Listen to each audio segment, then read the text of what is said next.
Welcome students. तो आज का हमारा टॉपिक है 12th केमिस्ट्री का चैप्टर 3 है, जिसका जो हमारा टॉपिक है संगत सिद्धांत। ठीक है, आज हम क्या पढ़ेंगे? संगत सिद्धांत की अवधारणा। ठीक है, आज हम क्या पढ़ेंगे? संगत सिद्धांत की अवधारणा।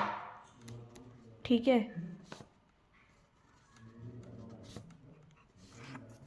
तो हमारे फर्स्ट ऑफ इसको हम कॉलिजन थ्योरी भी कहते हैं। संगत सिद्धांत को हम क्या कहते हैं? कॉलिजन थ्योरी भी हम कहते हैं। यहाँ पे तो हम लिख लेंगे कि इसे हम कॉलिजन थ्योरी भी हम इसको कहते हैं। ठीक है, तो फर्स्ट हमारा यहाँ पर पॉइंट रहेगा, फर्स्ट पॉइंट हमारा यहाँ पे रहेगा कि इस सिद्धांत का जो हमने देखेंगे कि ये जो है सिद्धांत का जो प्रतिपादन जो है वो किसने किया था। ठीक है, तो इस सिद्धांत का प्रतिपादन हम देखेंगे कि इस सिद्धांत का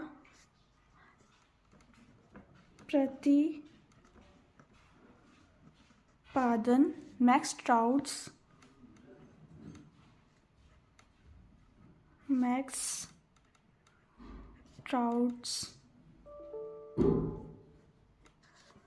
तथा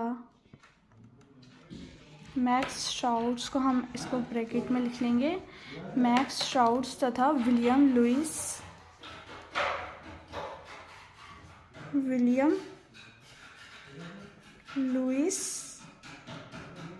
इसको भी हम ब्रैकेट में कर देंगे, विलियम लुईस ने किया था। ठीक है, जिसका प्रतिपादन है वो विलियम लुईस ने किया था।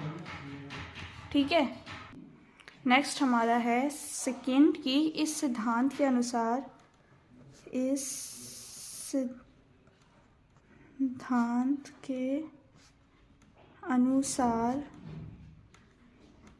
अभिकारक अणुओं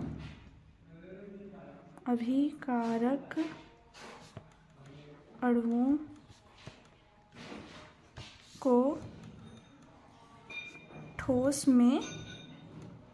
ठोस गोलों के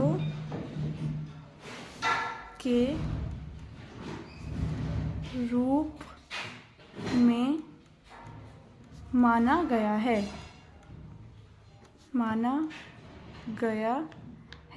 ठीक है, क्या कहेंगे कि इस सिद्धांत के अनुसार अभिकारक अणुओं को ठोस गोलों के रूप में माना गया है। मतलब ठोस गोलों के रूप में, मतलब ये जो हमारे ठोस गोले हैं, ये मतलब जो गोले हैं, ये इनके रूप में हमने माना गया है। इस सिद्धांत के अनुसार अभिकारक अणुओं को ठोस गोलों के रूप में माना गया है। ठीक है, थर्ड हम देखेंगे कि इस गोलों की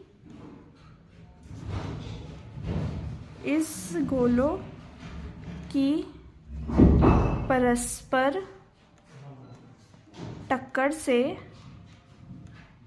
जब टक्कर होती है, परस्पर टक्कर से अभिक्रिया होती है। ठीक है,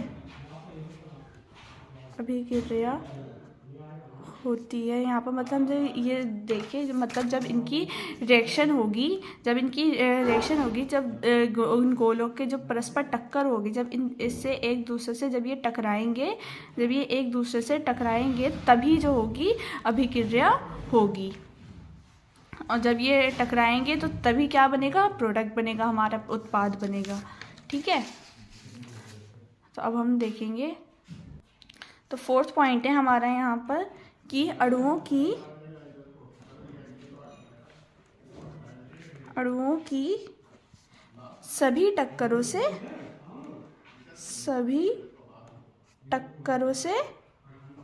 उत्पाद नहीं बनता। ठीक है, सभी टक्करों से उत्पाद नहीं बनते।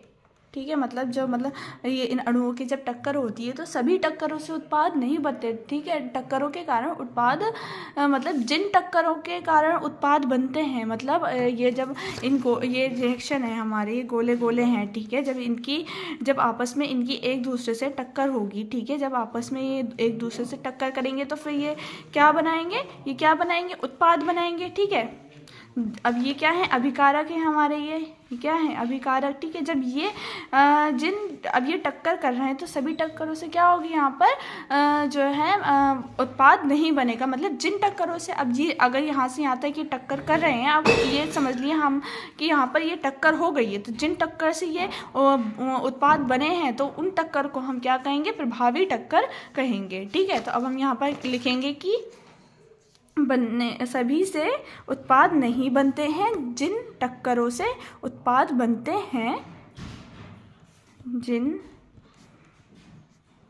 टक्करों से उत्पाद बनते हैं, उन्हें हम क्या कहेंगे, उन्हें प्रभावी टक्कर कहेंगे। ठीक है, आप लोगों को समझ में आ गया होगा। कहा जाता है या कहेंगे, कुछ भी हम लिख सकते हैं। यहाँ पे इसको हम अंडरलाइन कर दें, प्रभावी टक्कर को। ठीक है, इनको क्या कहेंगे, हम प्रभावी टक्कर कहेंगे। अब नेक्स्ट पॉइंट देखते हैं हम। यहाँ अपना हमारा 5 पॉइंट है कि प्रभावी टक्कर के लिए अणुओं के पास एक देहली ऊर्जा होना बहुत ज़रूरी, जिसे थ्रेशोल्ड एनर्जी कहते हैं। ठीक है, अब हम यहाँ लिखेंगे कि प्रभावी टक्कर के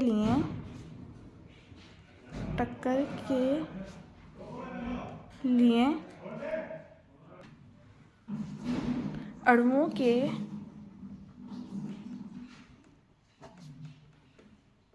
पास एक देहली ऊर्जा होना आवश्यक है। ठीक है, जब भी कोई प्रभावी टक्कर होगा तो उसमें अणुओं के पास कौन सी ऊर्जा का होना ज़रूरी है, देहली ऊर्जा का होना आवश्यक है।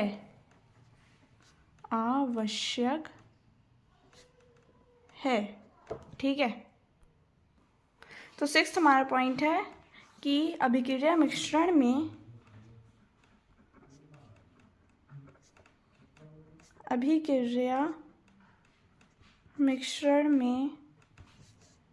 प्रति इकाई आयतन में प्रति सेकेंड संघट्ट को संघट्ट आवृत्ति कहते हैं। ठीक है, क्या कहते हैं हम, मतलब अभिक्रिया मिश्रण में जब प्रति इकाई आयतन में प्रति सेकंड से जब हमारी कोई टक्कर होगी, प्रति सेकंड से, ठीक है, तो संघट्ट को हम क्या कहेंगे, संघट्ट आवृत्ति। उसे मतलब ये टाइमिंग हमारी शो करेगा। ठीक है, क्या करेगा, संघट्ट आवृत्ति हम कहते हैं।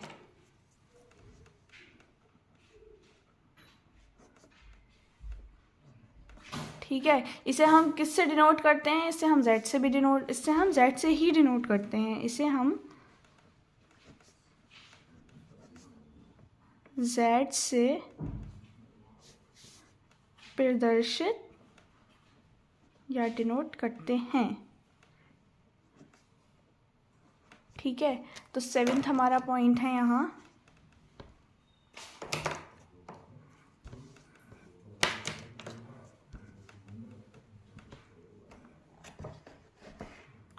हमारा पॉइंट है कि A+B जो हमारा एक प्रोडक्ट बन जाएगा, हम देखेंगे कि A+B जाकर हमारा एक उत्पाद बनता है, यानी प्रोडक्ट है जब हमारा बनता है, तो अभिक्रिया के लिए वेग जो होता है निम्न प्रकार व्यक्त किया जा सकता है। अब हम आपको दिखाएंगे कि इन अभिक्रिया के लिए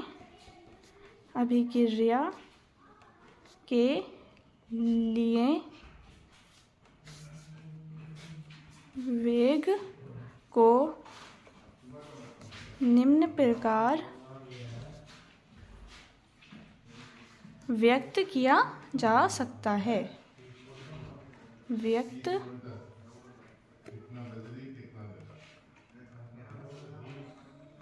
किया जा सकता है। ठीक है, अब हम यहाँ देखेंगे कि वेग का फॉर्मूला, वेग is equals to Z A B E minus E, capital E A minus A वो small A upon R T. ठीक है, ये क्या है हमारा z। अब हम देखेंगे कि ये क्या चीज़ है, किसको ये जिसके जो ये प्रतीक हैं ये क्या हमें शो कर रहे हैं। तो यहाँ पे हम एक बार फॉर्मूला लिख लेते हैं, इससे हमें आसानी हो जाएगी लिखने में कि वेग is equals to Z A B E minus E A upon R T. ठीक है, तो अब हम देखेंगे यहाँ पर जेड ए बी हमारा क्या है, Z A B is equals to संघट आवृत्ति। क्या है हमारी यहाँ पे, संघट आवृत्ति। ठीक है, ये क्या है हमारी संघट आवृत्ति। ई माइनस ई हम देखेंगे अब यहाँ पर minus E minus E A upon R T. ठीक है, इज इक्वल्स टू हमारा क्या है यहाँ पर, उन अणुओं की संख्या, उन अणुओं की संख्या, उन अणुओं की संख्या का अंश है,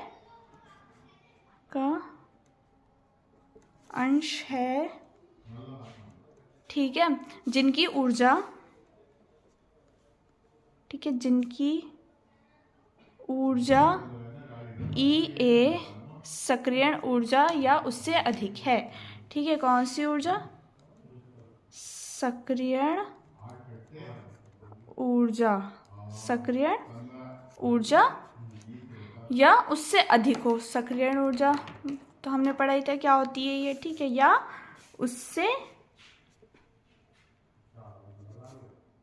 अधिक हो। तो ये हमारी क्या हो जाएगी, ये इसका पूरा जेड ए बी संघट आवृत्ति आ गई हमारी यहाँ पे। ई minus E A upon R T हमारी क्या आ गई, उन अणुओं की संख्या का अंश है कि जिनकी ऊर्जा जो है ई ए सक्रियण ऊर्जा या उससे अधिक हो।